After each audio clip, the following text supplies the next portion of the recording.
Hey guys, what is up? My name is Yannis, and today on the show we have here Stefan Aarnio.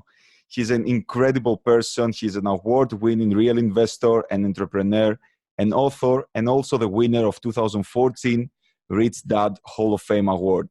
Stefan has been featured in the Canadian Real Estate Wealth magazine and the Entrepreneur magazine, which named him one of the top 10 real estate influencers to follow. He's someone that just started out with 1.2K and managed to build a multi-million dollar portfolio and been recognized on the self-made list. What an intro. Welcome to the show, Stefan. No, thanks for having me, Yannis. It's unbelievable. So basically, for the people that don't know you, Stefan, who are you, what do you do, and what's your story? Yeah, I started out as a kid, 16 years old, Yannis. I wanted to be a rock star, and I wanted to be rich. I wanted to be famous. I wanted to be on stage. I think a lot of kids feel that way. And I said to my mom and dad, Mom, Dad, I want to be a rock star. They said, it's a horrible idea, but we support you. So why don't you go to university and get a music degree? Because that apparently is a good idea for rock stars. Actually a horrible idea. But I went and got a major in English and a minor in music at the University of Manitoba here.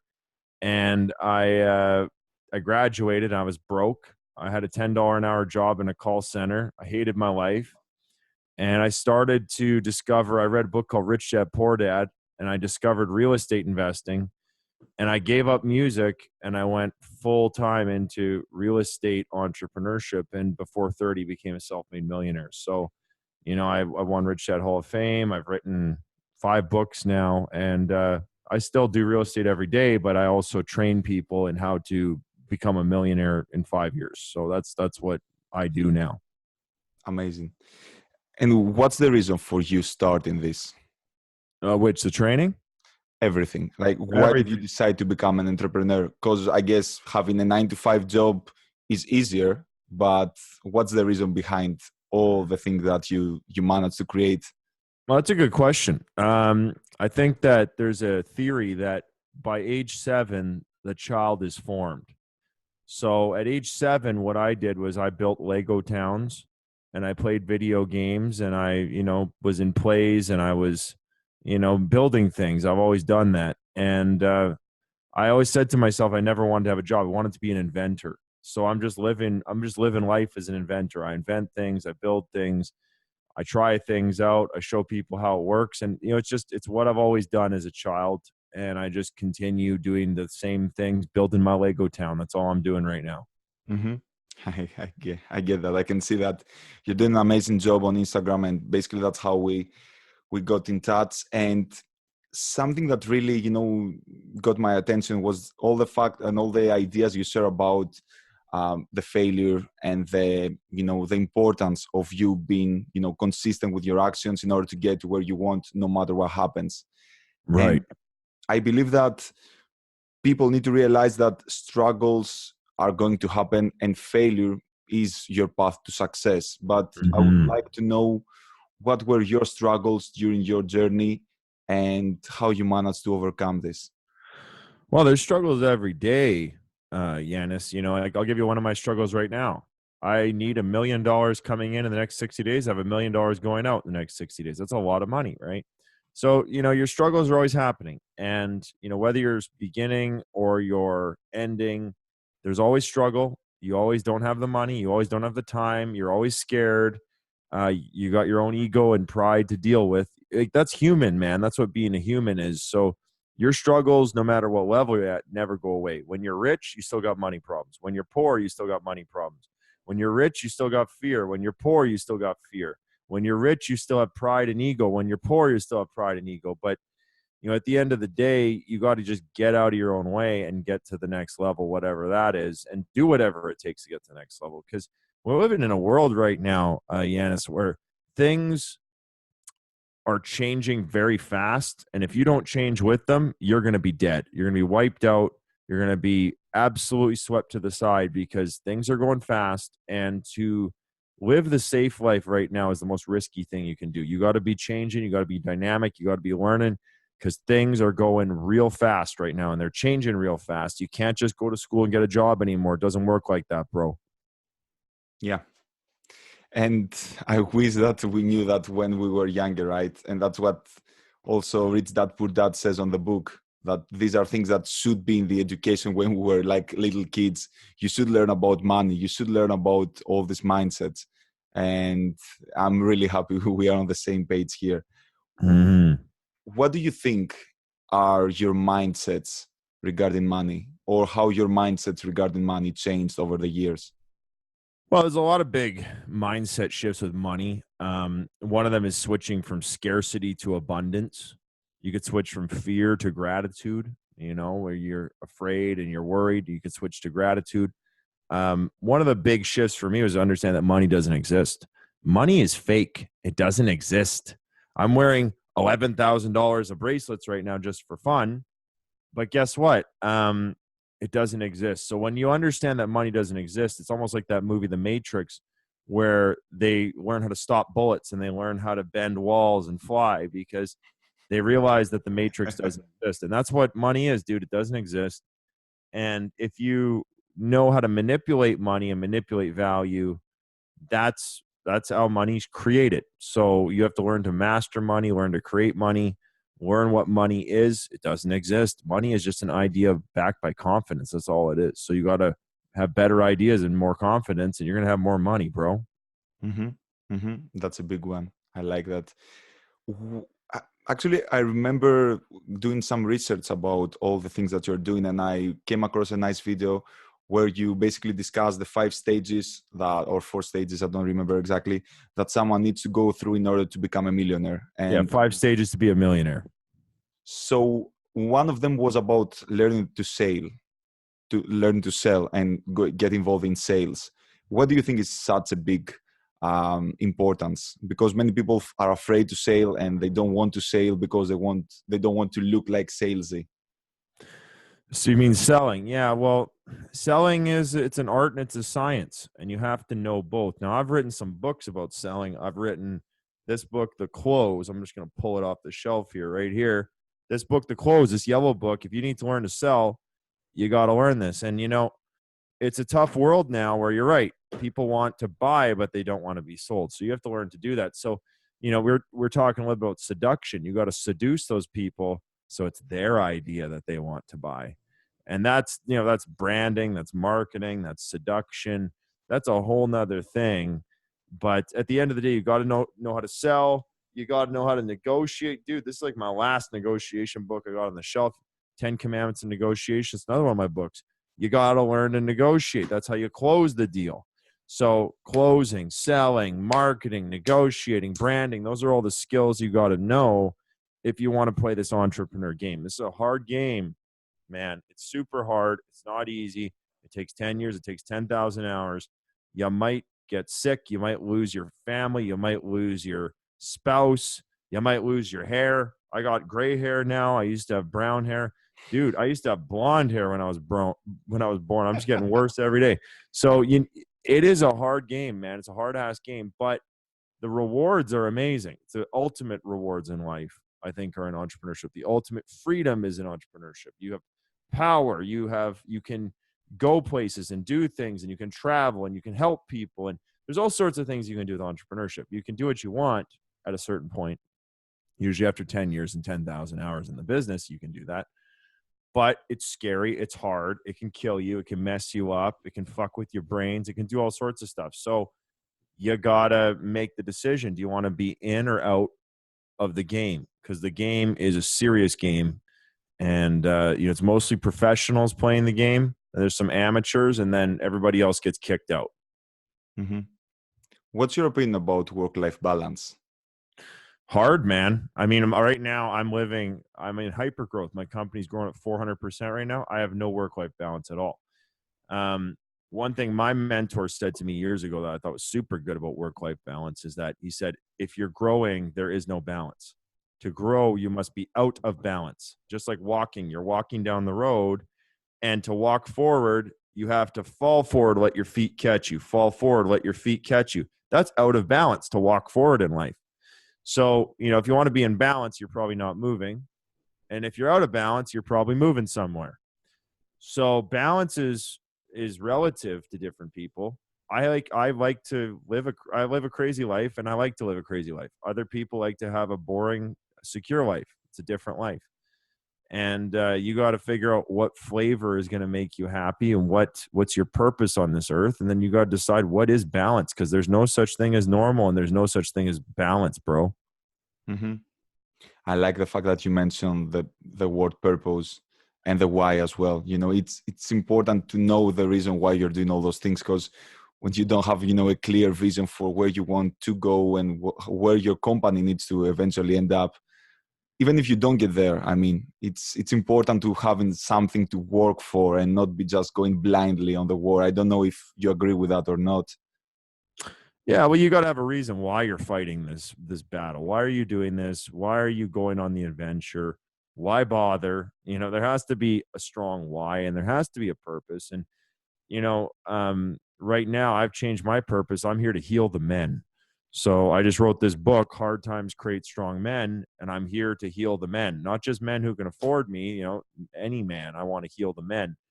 And I've been a wounded man before. I've had a wounded father, and I've had to learn to heal myself and heal others, heal other men. So I'm a healer of men, man. That's what I am. That's my purpose.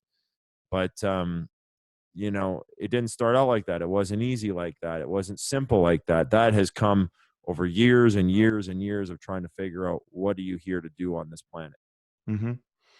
I actually gave a look to the book, and it's unbelievable. I really love, because you basically mention all the important things about something that male need to know when they start growing and going to relationships, politics, religion, all those things. Right. So can you talk a little bit more, first of all, about the reason why you chose to write this book? Yeah, so I wrote Hard Times Create Strong Men, and you know what? This is one of the last of the original 2,500 copies. So we're sold out.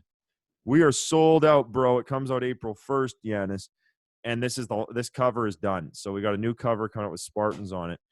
And why did I write the book? I wrote the book for I came back from fasting in the jungle last year. I did 18 days of no food, just water. And I came home, and all my young male employees were saying, "I don't like you. You're mean. I don't like doing this. This isn't my dream." And they're complaining to me like teenage girls. And I had to sit them down and have the how to be a man talk like their dad would. And it was 6 hours over, I think, 2 sessions in a week.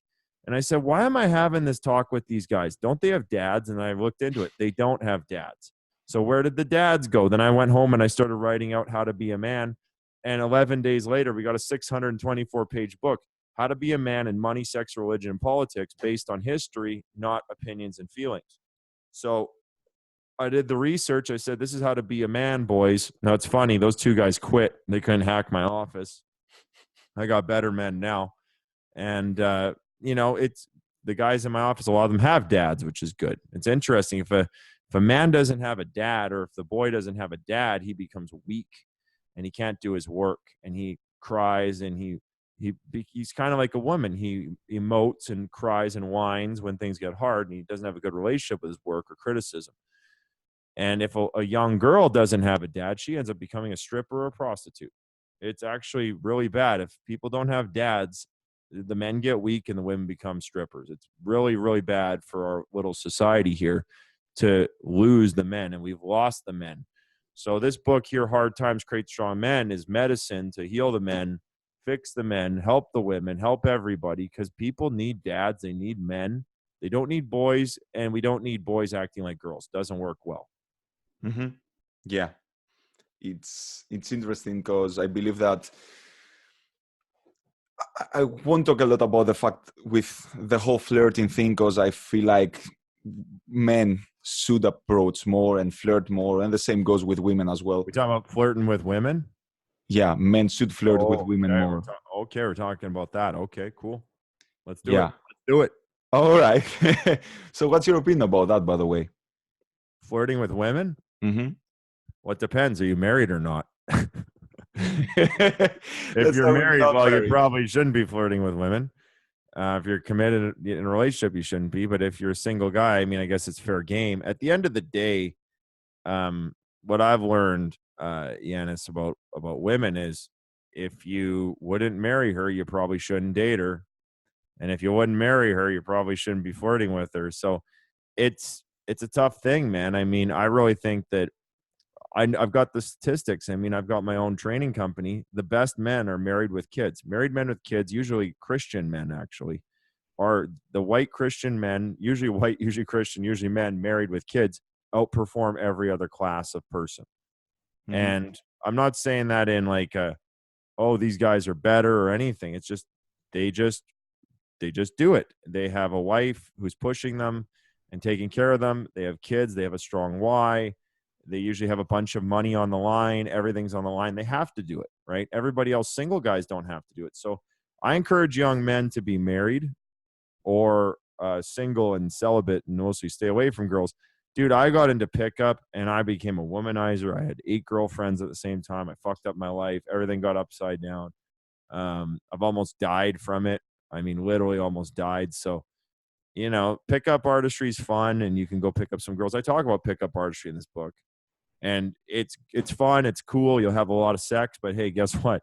You will fuck your life up at some point and you will have to get some religion to get out of that because that is that's a real death spiral, man. When you got 8 girlfriends or 10 girlfriends, you can't find your way out of that. You can get really lost, man. So you got to be careful with that stuff. They talk about that in the Bible. You got to be careful with that. It's really powerful stuff. And you can fall in love with the wrong woman that you should never have fell in love with, but you had great sex. And because you had great sex with her, now you're in love and now you're fucked. So you got to be careful, dude, with using your penis, using your dick. If you put that in the wrong kind of crazy, wrong girl, you're going to be fucking crazy too. And then that shit turns out really bad. So I'm the old man saying to the young man, hey, dude, be careful what you do. Don't put your dick in crazy. Okay. Yeah. Gotcha. You need to hit the gong, I think, now. Yeah, you want to hit the gong? We'll say it like this. Don't put your dick in crazy. What do you think, 80? You think that's going to be good content? I'll say, hold it, hold it, hold it. Order in the court. Don't put your dick in crazy. Or how about this? Do the whistle. I'm blowing the whistle on putting your dick in crazy. Yeah, I think I might have to cut a few things, but don't worry about it. Don't worry. I think we're going to use that, Aiden. Don't put your dick in crazy. I think that'll be some of our best content. I don't know if Yannis is going to use it. We're going to use it. Hard times. Don't put your dick in crazy. Awesome. Love that. All right. So let me go back into the manhood. What's your definition of being a man? Because I think many young males specifically are feeling lost with what it means to be a man on your own, a man who is hustling, a man who is trying, a man who is building the business, a man who is providing for his family. What is, at the end of the day, a man? So that's a tough question to answer, Jens, because it's a simple question. What does it mean to be a man? Well, there's 4 parts to a man's life that I wrote down: money, sex, religion, and politics. So in his money, a man's purpose is his work. He's got to wake up in the morning, go to work. Guess what? We don't have a uterus. We don't have ovaries. We can't bear children. We must go to work. So if you're a man, typically men are judged by their value on how their work is. That's usually how men judge other men. That's how women judge men. It's how good is he at his work? Can this guy produce? So that's money. Now, next thing is sex. So, a man typically is supposed to be the leader in the sexual relationship, supposed to be leading. He's supposed to be protecting his woman. He's supposed to be with a woman he loves. There's a whole bunch of like subjects inside of that. And the next one's religion. A man should have a relationship with God, whatever he thinks God is and whatever God he worships. A man to access the unlimited powers of being a man, the limitless power that we have in the spiritual realm. A man needs a relationship with God. And we've taken, God or all religions out of the conversation in society. And it's really bad for men. And then the last one's politics. And a man should protect his own tribe. Whatever his tribe is, men protect their own tribe. It's very basic. If you have money, you vote right wing because you're protecting your money. If you don't have money, you vote left wing because you want to take someone's money. It's really basic. So a man just protects his tribe. That's what he does. He protects his women. He does his work. He's got a relationship with God. Really basic stuff, dude. It's basic, but we forgot. And it's not simple, dude. It's 624 pages, big book. But inside that book is the keys and the history and the statistics on how did men do it when it worked. Because guess what? We are so far away from having dads and having information that we need. We have to go buy a book on how to be a man. That's how fucked up the world is right now. Mm-hmm. Get I know, that. dude. I should blow the whistle on that too, eh? I'm gonna blow the whistle on the world being fucked up. You know, whatever. Yeah. All right. True. True. It is. It is happening, and it's a bad thing. I hate it. I hate to admit it as well, but especially in the age group of 20 to 30 years old, I see so many males being definitely confused and overwhelmed from not knowing where to go, and it Well, is you know so. what? Yeah, it's not just males; it's females too. Everybody's confused. Everybody's confused, and we've become a society of hustlers and whores, where all the men are hustlers and the women are whores, and it's a complete disaster because the men are just trying to hustle and they're not thinking about long-term value, and the women are whores and they're just whoring themselves out. They're not thinking about long-term value, and that's where things collapse. That's where things fall apart. When the world becomes a den of hustlers and whores, and everybody's just trying to get a quick, easy fix, that's bad. You got to think long term. You got to think long term value. You can't be whoring yourself out. You can't be just hustling and trying to make a quick buck. You got to build a real company, build some value. So, people and know the male guidance and male leadership is gone. Everybody has a mummy, and their mummy tells them that it's okay to be a snowflake, and it's okay to, you can take a day off work when you're not feeling super good. Take a me day. You can slow down. But guess what? In the real life of world, second place sucks in the real life of the world. In the jungle with lions and gazelles, that lion's got to run, that gazelle's got to run. Somebody's dying every day in the jungle in nature, and nature doesn't care about your mummy and how comfortable it is. Like in the real game, we only have men's basketball. There's no women's basketball in real life. There's no second place, and you got to go and perform and be a man. And that's something that men just haven't heard, because nobody says be a man anymore. Hey, just go do it. Fix it. Be a man. Mm-hmm. And they say the other thing as well: be yourself. Don't be yourself. Like, be your best self. Right? Ooh, damn, you should gong that. Damn, bro, you get a gong for that. Drop. Yeah, mic drop. Yeah, there we go. Cool. Yeah.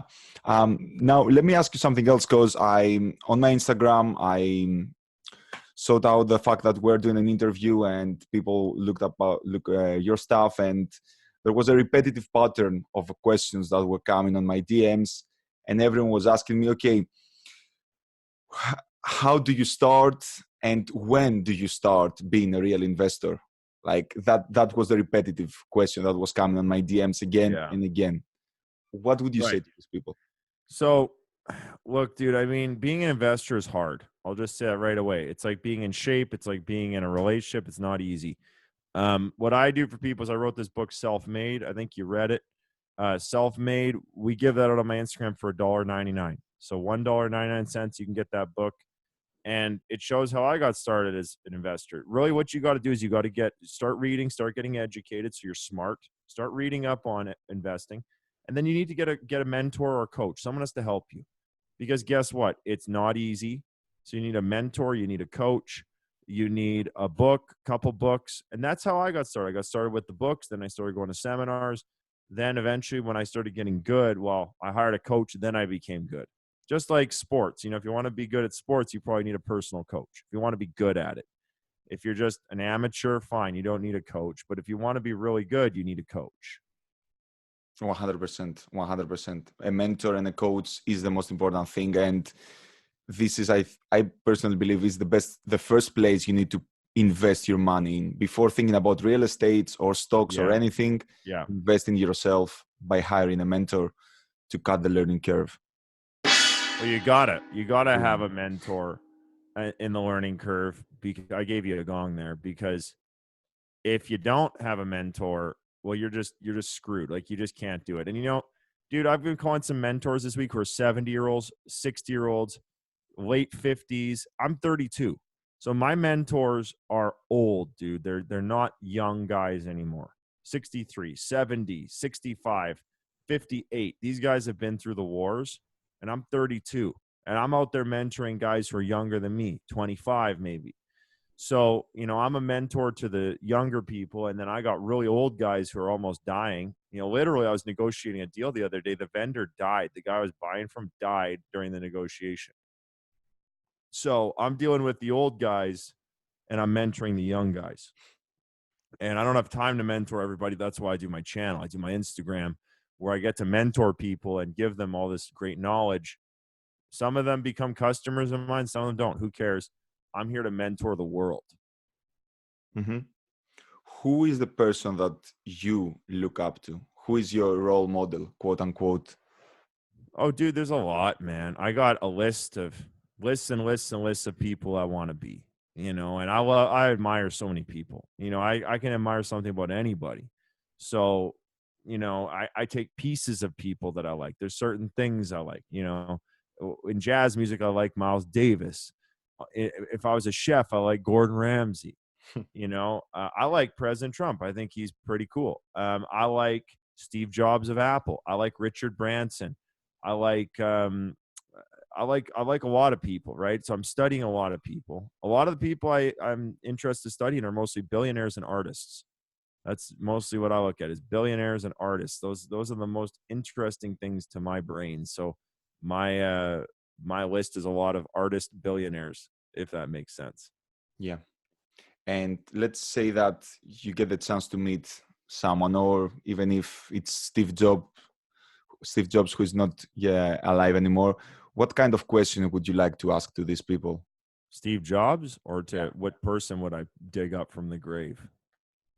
Let's start with that, and then what question you would do to him or her? I'd like to go meet Jesus actually, and I'd like to know. I'd like to know more about him, because that's an interesting person in history. That's a real interesting man. And I fasted for 40 days like Jesus did, and man, was it crazy! And I saw what he saw, and I'd be curious to know more about him and what he was like as a person, a real person, not the stuff that's written down in the books about him, but who was he actually? I'd be really interested to have a conversation with Jesus. Nice. Never heard that before, and would definitely be a nice conversation for sure. That's a Yeah, nice why not? perspective. I'd like to know about him as a man, not what's written in the books. Like, what was he actually like? Yeah. It's interesting with somebody like Jesus. I don't think the people in the churches would like Jesus very much if he was alive. The churches and the government probably hate him, and they probably crucify him now.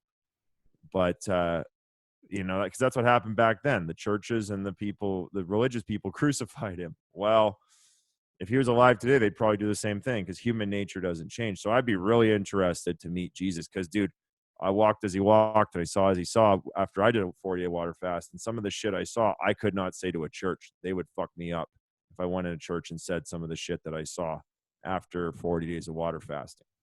40 days. 40 days, bro, no food in the jungle. I just came back 2 weeks ago. So I'm wearing all my, look, dude, I got all my jungle shit on here. I got all my beads. I got stones on from the jungle. I carry this stuff around with me because I just like to feel that. This is a healing stone from the jungle. And I just came back like that. And yeah, man, it's a real experience fasting. You get to really clean out your mind, body, soul, spirit. Mm-hmm.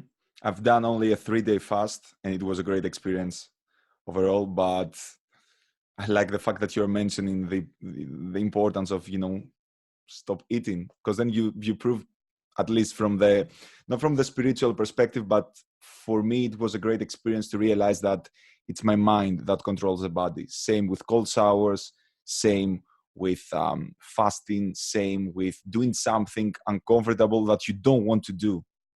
And especially in business, I mean, you have to do uncomfortable things almost every single day. Bro, there's some days I'm like, how the fuck did I get in this? Some days I'm just like, oh my God. And some days you're winning and it's amazing. And some days you're losing and you're like, kill me now. So, dude, it's a real ride. Entrepreneurship is pretty tough, depending on how high you go. If you start out and you just want to make 100 grand or 40 grand, yeah, that's not that hard.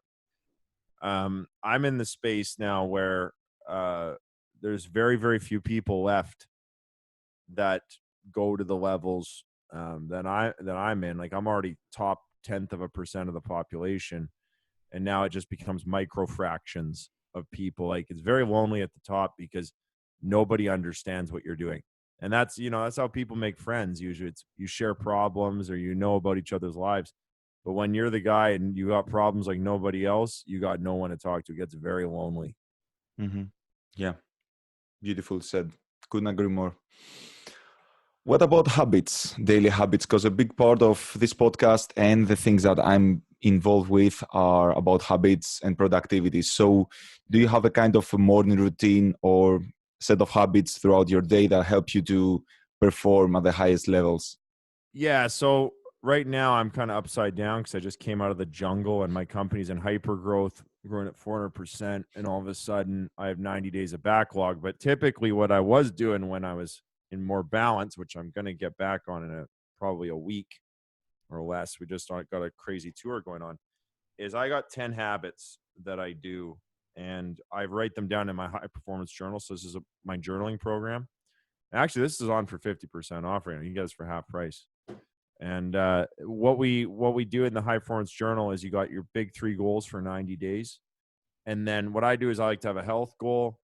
I like to have a money goal and then a relationship / happiness goal. Like what's a happiness goal for you? Because it's usually relationships and happiness are kind of the same. And then in that I break down my week, and my week every day I got 10 habits. So, there's things in there like fuel, which is I had a big smoothie this morning, lots of fruit, lots of good stuff, get me fueled. Fitness. Well, fitness is getting totally fucked up right now because I've been just working like crazy to get everything balanced when I go off the plane. But fitness every day to do that. Then there's meditate, revelate. So you meditate. What did you see on the meditation? You write that down. There's I'm trying to think about, I appreciate on my primary relationship, which I don't have one. So I appreciate on my secretary, Tara. I appreciate on another family member.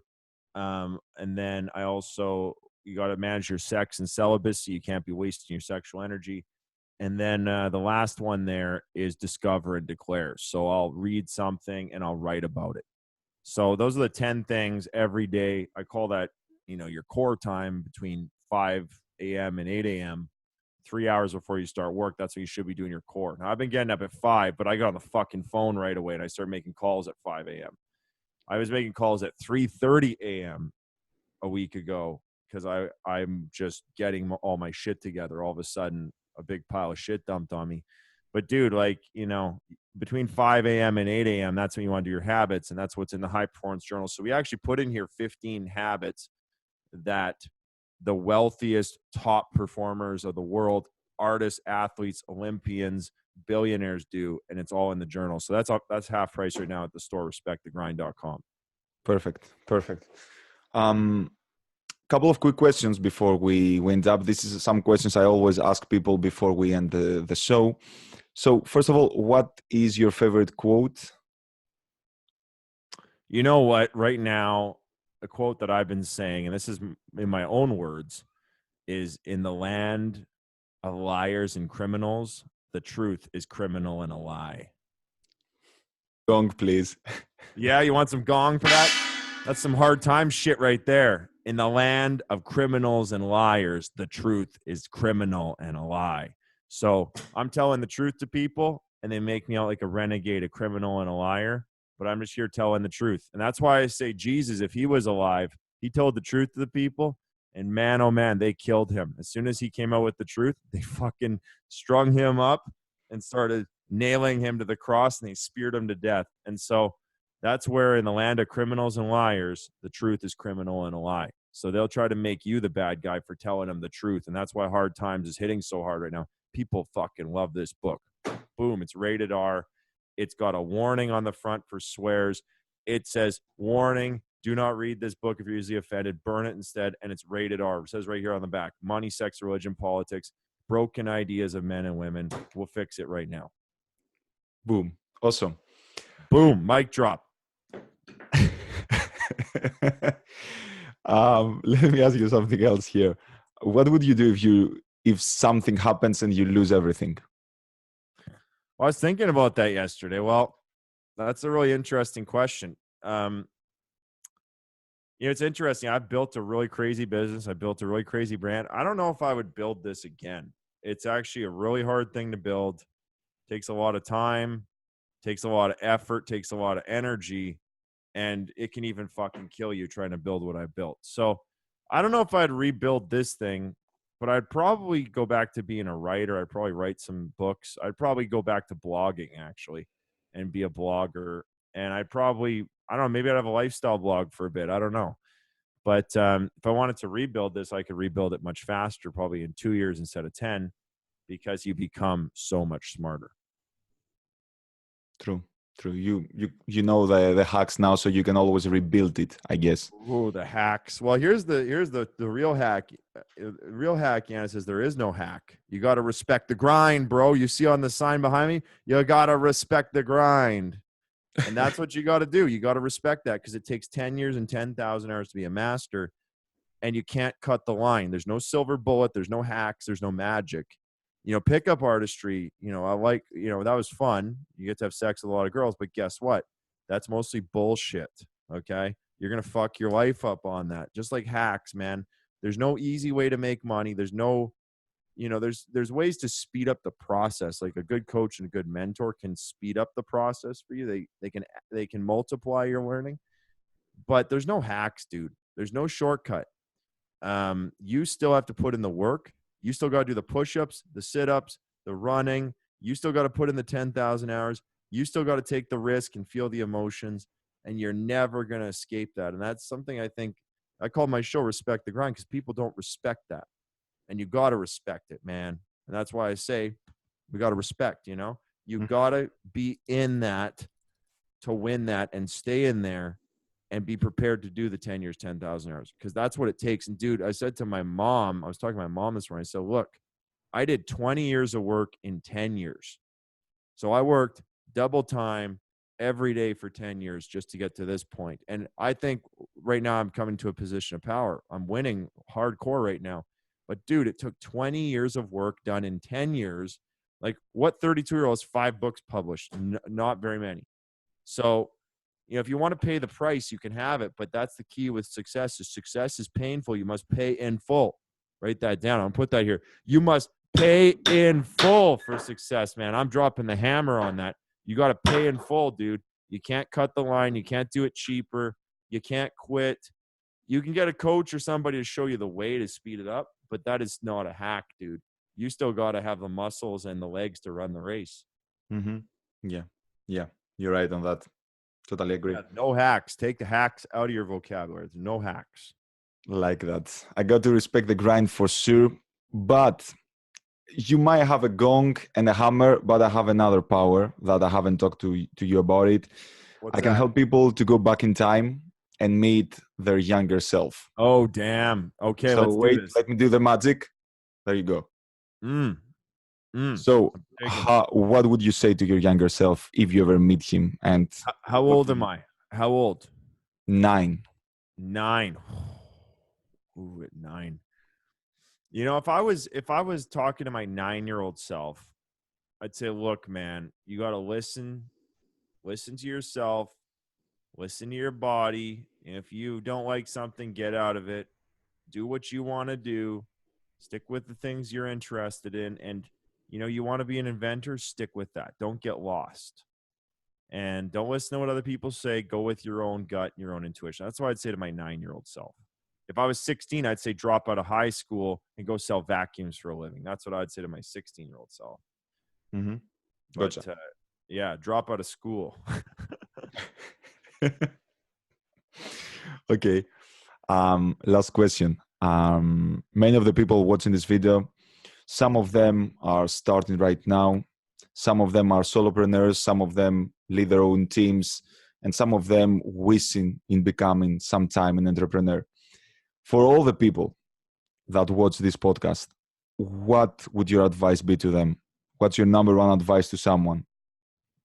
Well, you just got to respect the grind, dude. You got to respect it's going to take 10 years and 10,000 hours. If you want to be a mother, that's going to take a long time.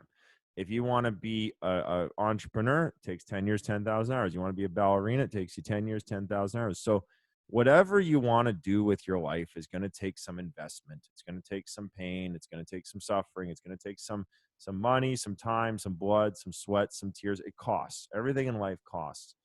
So you're going to have to figure out, if you want something or you say you want something, figure out what's it going to take. It's usually 10 years and 10,000 hours to be great at something. And whatever you decide to be great at, like I said, you could be a mother, you could run a gas station, you could be an entrepreneur, you could have a job, whatever. Just be great at it and put in that investment. Be prepared to pay in full, because you have to pay in full for success. You can't cheat it. You can't cut it. You can never do it cheaper. You have to pay the tuition, pay the price. Amen on that. Great. Stefan, thank you so much for your time and your knowledge. What is the best way for people to reach out to you, and how can they work with you? So they can find me on social media with my name, Stefan Aarnio, STEFANAARNIO, or go get my new book, hardtimesstrongmen.com. That's hardtimesstrongmen.com. Perfect. Guys, I definitely suggest you checking Stefan's stuff. I do have links about all the things that we mentioned and the books and his social media as well on the description. So do go over there and click those things. Other than that, thank you so much for watching. Remember being empowered every single day. Remember to respect the grind. And I'll see you again with another host next week. Thanks, bro.